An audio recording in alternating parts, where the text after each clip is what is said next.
Hello friends, नए blog में आप लोग का स्वागत है। आज लाठी वाले बाबा एक कहानी सुनाना चाहते हैं। पंच परमेश्वर। पंच परमेश्वर की कहानी। एक समय की बात है।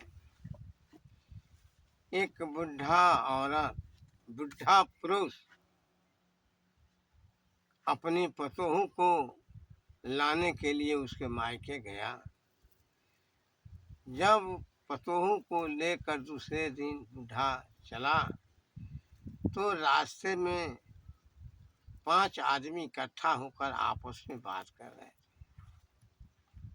थे, यानी पंचायत हो रही थी। औरत चालाक थी। वो अपने ससुर से कही कि ये कैसे आदमी लोग बैठे हुए हैं। उसके ससुर ने कहा कि यहाँ पंचायत हो रही है, यहाँ पर भगवान आए हुए। औरत चालाक थी। उसके मन में जिज्ञासा पैदा हुई कि ऋषि मुनि अनेकों लोग तप तपस्या करते हैं, भगवान का दर्शन ही नहीं कर पाते हैं, और आज इस धरती पर भगवान कैसे आए हैं। तो मैं भी भगवान को परखना चाहूँगा। भगवान को मैं भी चाहूँगा कि कैसे मिले। लाठी वाले बाबा कह रहे हैं, तुलसीदास जी ने रामायण में लिखा है, जा पर जा को सत्य सनेहु, सो मिलहि अवश्य ना संदेहु। उस औरत के मन में ये भावना आ गई कि मैं ऐसा षड्यंत्र रचूं कि भगवान पंचायत करना पड़े और मैं भी देखूं कि भगवान पंचायत में आते हैं कि नहीं आते।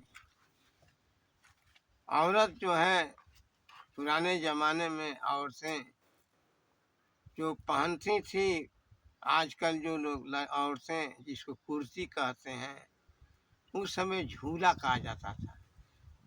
औरत जो है झूला पहनी हुई थी। उसने अपने ससुर से कही कि आगे आगे चला, हम पीछे से आवत हैं। बुढ़ा जो है आगे आगे चला। औरत जो है पीछे से आई। बीच रास्ते में देखी कि बैरकंठी का कांट था। उसने झूला निकाली और झूले को जो है उस बैरकंठी के कांट में लगाकर फाड़ दी।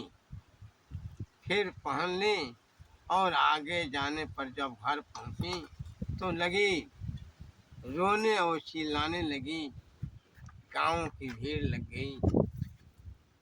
उन्होंने रो रो कर कहने लगी, औरत ये ससुर मेरा जो है रास्ते में बेइज्जती किया, मेरा कुर्ता जो है फाड़ दिया, बहुत बड़ा बेइज्जत किया। गांव वाले तरस गए। ये बूढ़ा आदमी तो ऐसा कर नहीं सकता है। कुछ लोगों ने सलाह दिया कि तो 2-4 आदमी को इकट्ठा करो। 2-4 आदमी इकट्ठा होंगे तो आपस में राय विमर्श करेंगे कि वास्तविकता क्या है। 5-10 आदमी इकट्ठा हुए, आपस में बात करने लगे क्या मामला है। तब तक एक सूर जो है सूरदास वहाँ पहुँचे। लाठी वाले बाबा का कहना है कि वो सूर नहीं भगवान थे। वो सूर के रूप में आए थे। पंचायत होने लगी। पंचों ने कहा कि अच्छा ठीक है औरत, तुम अपना झूला को दे दो। सभी लोगों ने झूला को बारी बारी से देखा। किसी के समझ में नहीं आया कि झूला कई जगह फटा है, कांटे जैसे फटा है, कोई समझ में नहीं आ रहा था। जब सभी लोग हार गए तो सूर ने कहा कि भाई जरा हमको भी दे दो झूला, कैसा है, कैसे फटा है।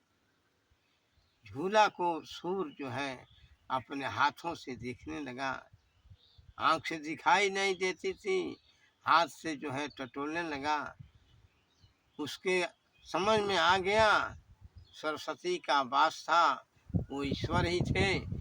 उन्होंने आके पंचो ऐसा है कि मेरा फैसला ये है, ये झूला जो है औरत बैरकंटी के कांट में लपेट कर स्वयं फाड़ी है, और ये झूला बूढ़ा नहीं फाड़ा है। जब इस बात को औरत जो है सुनी, समझ गई कि वास्तव में तो भगवान है, फैसला कर दिए। जैसा मैं सोच रहा था कि पंचायत में भगवान कहाँ हैं, आज सूरदास के रूप में भगवान आए हैं। उन्होंने सूरदास के पैरों को पकड़ ली, लगी फूट फूट कर रोने।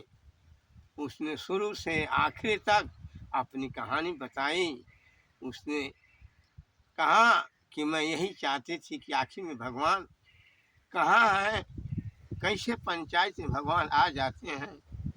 वास्तविक है कि मैं भगवान को पहचानने के लिए इस तरह का षड्यंत्र रची हूँ। बुढ़ा मेरा ससुर ने मेरी बेइज्जत नहीं किया है। अंत में सभी गांव वाले जय जयकार करने लगे, पंच परमेश्वर की जय। ठीक है फ्रेंड्स, लाइक और सब्सक्राइब जरूर करें और इस वीडियो को सपोर्ट करें। ठीक है फ्रेंड्स।